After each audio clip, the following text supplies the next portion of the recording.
Welcome back, my friends, ladies and gentlemen, to a brand new video.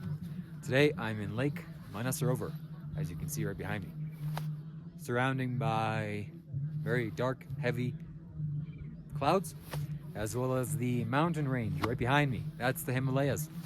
And Kailash is nowhere to be seen. It disappeared. Maybe it's not here. Maybe it went away.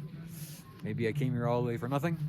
But most likely it's just over this little hill here, and I can't see it from the location that I'm in, which is quite good because today afternoon we are going to drive to Darchan, which is the town that is in the face of the north face of Kailash. So I had many dreams about this tonight and for the past many years, and I hope that my dream comes true. I hope I don't die in a fiery car crash driving there by a bus. And if I get to see this mountain, if I get to spend a sufficient length of time there, it's all over, folks. The end. Have a good night. Have a good story. That's it. Finished. Over. Gone. Poof. Complete. Because Kailash is the biggest authority on planet Earth. There's nothing above Kailash. No human being, no place, no God, no entity, no anything. Nothing. If you want to challenge me, prove me wrong. Give me some evidence, support your claim, and I will gladly look at it. Okay? So, as I was driving here, I was feeling Kailash, you know? The last 10, 15, 20 kilometers, something like this, I noticeably saw a shift in my body, my physiology. Okay, I'm getting closer to this powerful center. And the closer that I got, the more I realized what this being actually was. I still don't know who he is or what he is, but he was some being, let's not call him a man, and he was here and he did some extraordinary things in this mountain range. He chose this place, the Himalayas, or the northern part of the Himalayas, because it's the ultimate peacefulness. It's so peaceful, so calm, so quiet, no chaos. Even when I'm with my group, I can't sit with them, I can't talk to them, I can't do anything, because it's just chaos, okay? People get together and then all their thoughts are bubbling inside their mind, and it's causing a cascade in the atmosphere, and I'm in it, hey, just getting bombarded by the energy. No, I want to be as far away from that as possible. I want to be in my own space, which I am here. There's no human being for the next 10, 20, 30, 40 meters away from me. And so this lake is one of two lakes. There's another lake just way over there, and it is a place that one of the people that I'm driving with, they said that Shiva, the Adiyogi, when he was here, he gave some boon or gave some gift to this being, and the being misused it in some way, and so he burned him. Shiva burned him on this lake. And as I was driving this lake, it's a distinct different quality than this one. So this lake is just like,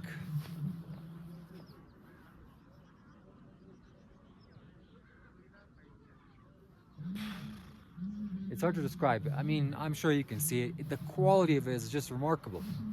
And it's like special, heavenly, spiritual, enlightening, magical, mystical, all of the words. Whatever words you want to describe, it's all that. I don't know exactly what this is. I barely am scratching the surface, like what is going on here. I have no idea. But definitely it's because the Adiyogi was here, and this is why these beings are kind of choosing to go here. So also the Adiyogi chose to leave and store his knowledge in this place we call Kailash, which is, as I was driving here, I saw clearly for the first time with my own inner knowledge that this is like a bookshelf or like a library, a mystical library with 10,000 books or a billion books or a million books, however many books there are. And pretty much everything that's worth knowing in the universe is in this library. I don't know if everything in the universe is in there, maybe, but everything that you could possibly know is probably in that. And things that you can't even maybe grasp as a human being are also in that. So, you know, it takes a lot of capability to be able to go and perceive that. It takes a lot of skill and yeah, and experience. So it's a large bookshelf, like Sadhguru said in one of his famous videos, recent videos about Kailash. And he said that the bookshelf is described as like Shiva's wild hair, that he just shakes his hair and all the books get mixed up. So you don't know where it is, what's what, who's who, where's where. It's just a massive conglomerate of energy and of knowing. And also, my friends, I've come to realize that through Sadhguru's teachings, that this is not the original Kailash. This is not the original abode of Shiva. Shiva has a different Kailash somewhere in the universe, somewhere in creation, I don't know. But this is his vacation home. This is his visiting place. So I'm talking to my friends here, and I said to him, "Hey, this is where Shiva comes to meditate." He said to me, and it's true. This is a meditation spot because in the mountains, absolute peacefulness, and these mountain ranges, and no human being in sight. And he just sat here blissfully for days, weeks, months, years, and decades, sometimes, maybe even centuries. And he sat here in utter blissfulness, which I'm going to get to experience this mountain for myself. So this is visiting Kailash, his original abode is somewhere else. That's where Parvati is with him. And that's also amazing and incredible that a human woman lived with the Adiyogi, and how that must have happened, how she wasn't freezing to death here. Being such a cold place, I'm in the summertime. This is summertime, and I have to wear many layers. And if it rains or in the middle of the night, it's like, ooh, okay, forget about it. You gotta start packing the layers in. But 70,000 years ago, when this guy was walking around, there wasn't any buildings, there wasn't any clothing like that. So I don't know how this is possible. It's just phenomenal. It's fantastic to think about. So Shiva, the Adiyogi, is not a human being. I've mentioned this before, and Sadhguru has also mentioned this many times. Because I've been to the Kailash of the south, the Valangri Mountains, and that place is a mountain that's been energized with spiritual energy. No human being can possibly do that.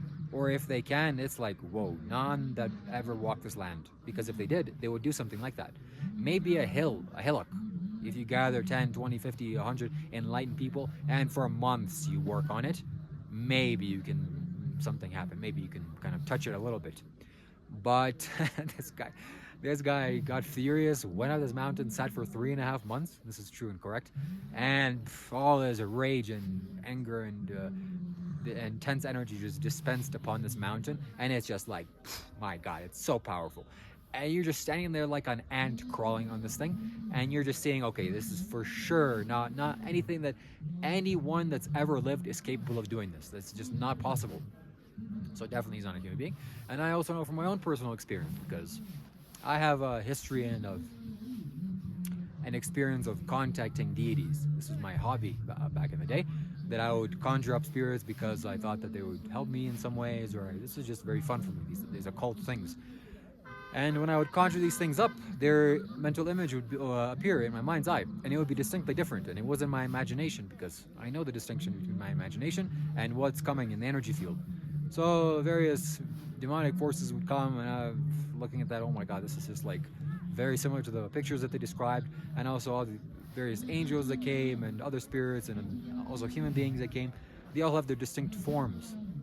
The first time that I saw Shiva the Adiyogi, well, actually, literally the first time was in 2019, when Sadhguru initiated us on the second day of the inner engineering program. He said, everyone close your eyes, be quiet, and start breathing in through your nostrils very rapidly, the very rapid nostril breathing. And he just started clapping his hand and saying, Shambho, Shambho, Shambho. And every time that my energy spiked so massively, it felt like dynamite was just exploding in my spine and shooting up to the top of my head. I took every strength in my being to not open my eyes, because I was afraid that, I don't know, the building was going to collapse, or something terrible was going to happen, or something was going to happen. Some creature was going to appear in front of me and eat me. So that was happening. I'm like, okay, I gotta keep my eyes closed. And he was saying Shambho, Shambho, Shambho.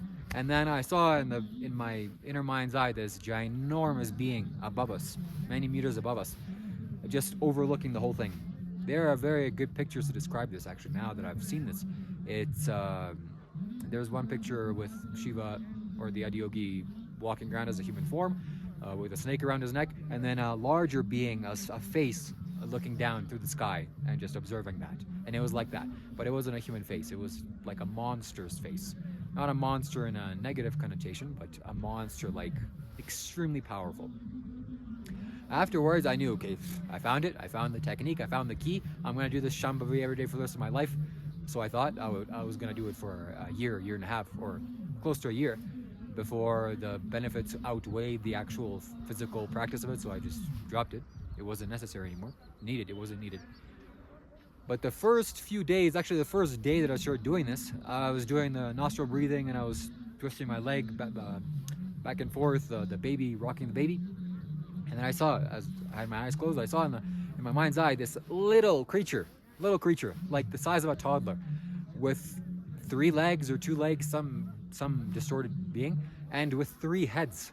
So it had a face in the front and a side and a side. And it felt so welcoming, so lovely, so magical, so amazing. And I felt, okay, this is what Shiva is. This is, I've seen a little bit, like I think I've seen pictures of this, but now it's coming into me.